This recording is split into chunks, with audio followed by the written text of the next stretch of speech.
They say most things in life happen quietly. No fireworks, no music swelling in the background, just the faint hum of the city. And a moment you don't realize is changing everything. That's how it was with him.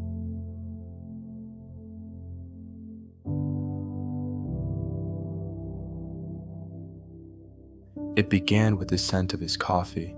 It lingered after he passed by. Dark roast, unapologetically bitter, no sugar, no milk, as if he wanted the world to know he didn't need softening. That scent drifted through the open office like a quiet confession.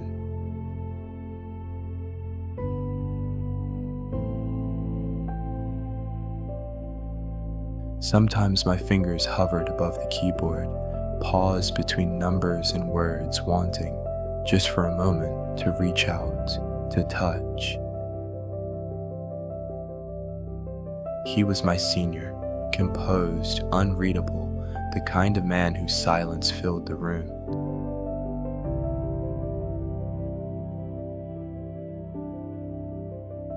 When he leaned over my desk to check a report, his sleeve brushed mine. Harmless, professional, and yet, my heart didn't agree. It started at the coffee machine, a place meant for small talk, nothing more. But the silence between us stretched differently. His hand brushed mine once. I laughed it off. He didn't. Something flickered in his gaze, brief but real. A look that told me I wasn't imagining it, that the stillness between us meant something.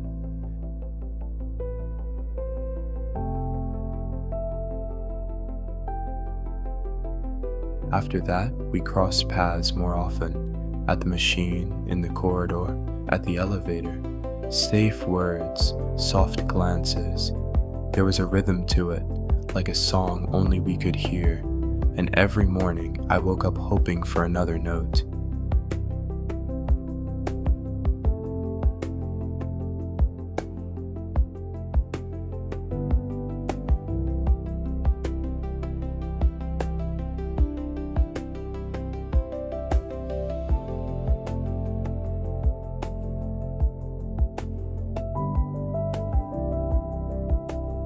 It happened on a Tuesday. I was waiting by the elevators when I heard his voice. Kenji-kun, going for lunch? Yes, of course, Hiroshi-san. We walked together, two colleagues stepping out for a meal. We didn't talk much, a few words about the weather, the broth, enough to keep the silence from breaking, but beneath it, an undercurrent neither of us named. He looked at me long enough to make time hesitate. In that moment, the world outside blurred into steam and rain. When he smiled, barely, it felt like an answer to a question I hadn't dared to ask. Tuesdays turned into Thursdays. Lunches became ritual. We started sitting on the same park bench afterward, pretending it was coincidence. One afternoon, a gust scattered leaves across our laps. He reached over, brushed one from my hair. His fingers lingered, just a breath too long, near my jaw.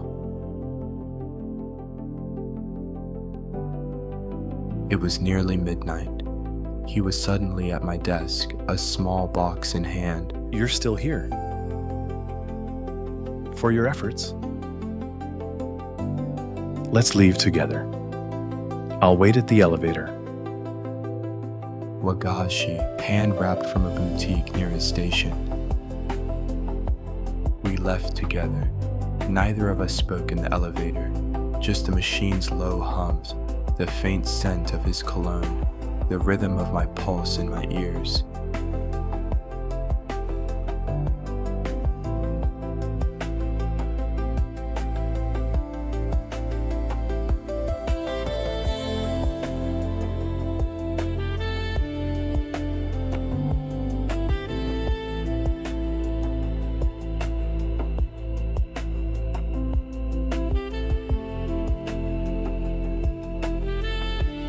Kenji-kun, you're a strange one. I didn't know what he meant, but I knew it wasn't an insult.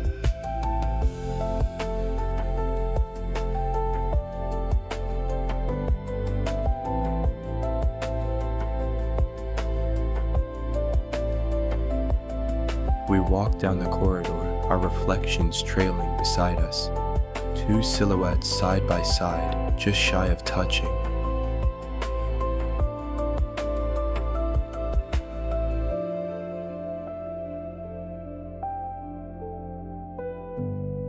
When he stepped into the rain, I stayed under the awning, watching him fade into the blur of city lights.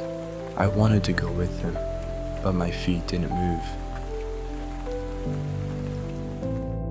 It wasn't planned. The company sent us to Osaka, 2 nights, 1 hotel.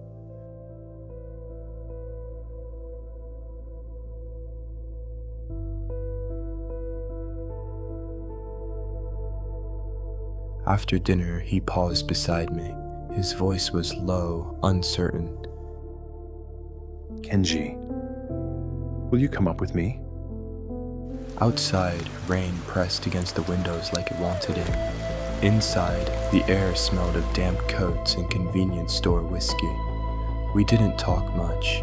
His voice had changed, softer, almost fragile. The silence that followed wasn't heavy. It was waiting.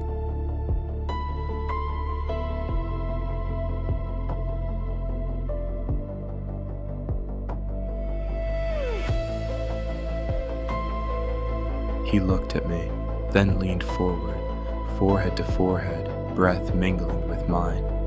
When our lips met, it didn't feel sudden. His hand brushed mine on the bedspread, a fleeting touch that turned accident into choice. I turned toward him, so he didn't look away, and then we were closer, close enough that the air between us ceased to matter. That night, the rain never stopped. Neither did the ache of wanting him.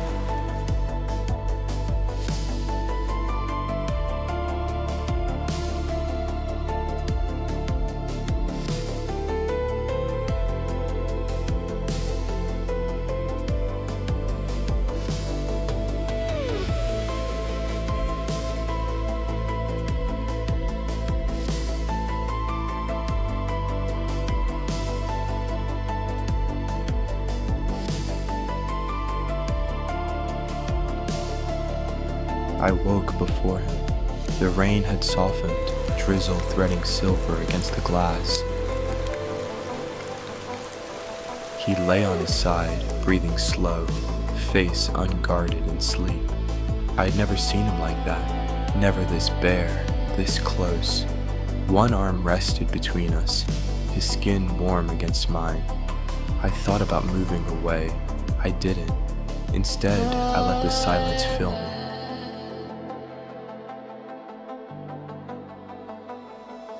He stirred, eyes half opening. For a moment, he just looked at me, as if trying to place where we were, what we'd done. For that morning, we were only here, only us, and it was enough. It was a quiet Thursday night. Hiroshi invited me to his apartment for dinner, just the 2 of us. Coming in. Thanks for coming. He tried to cook. It went badly. He laughed, said it was fine, and ate every bite anyway. There was something different about him that night.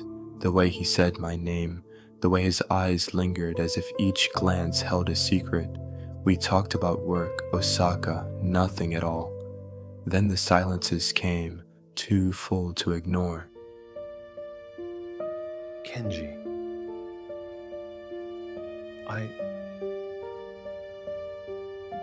He spoke quietly, almost to himself, about family pressure, expectations, a marriage, arranged or as good as arranged.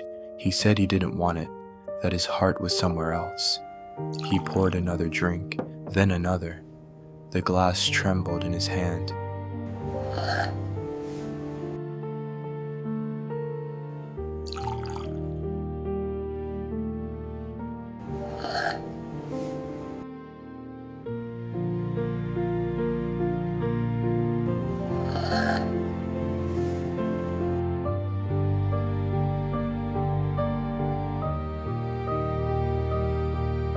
When he leaned back on the couch, his words faded into half-thoughts.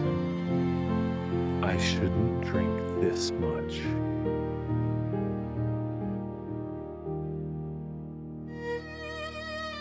He smiled, tired, beautiful, and then nothing.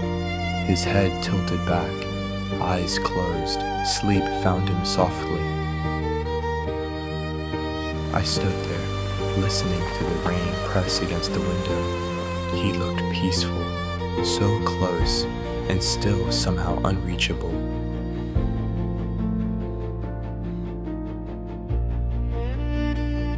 I knelt beside him, brushed his forehead to see if he was still real. And before I could stop myself, I leaned in, a quiet kiss on his cheek. Hiroshi.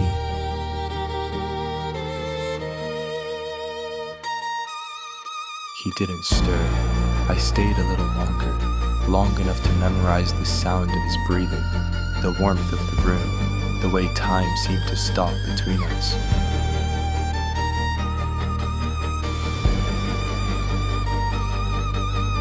Outside, the rain greeted me like an old friend. The streets shimmered with neon, each puddle catching fragments of our night, his laughter, his kitchen light, the soft breath between our words. I walked without knowing where I was going, only that I couldn't stay. Behind me in that quiet apartment, he slept, still caught in the dream I'd already left behind. And as the city breathed around me, I realized love doesn't always end in words or goodbyes. Sometimes it just settles into the air we breathe, like the scent of his coffee in the mornings, fading but never gone. It lingers in the quiet hours, when the world slows down enough for memory to whisper again. Even now, when I close my eyes, I return to him, half asleep beneath the lamp, rain sketching the window.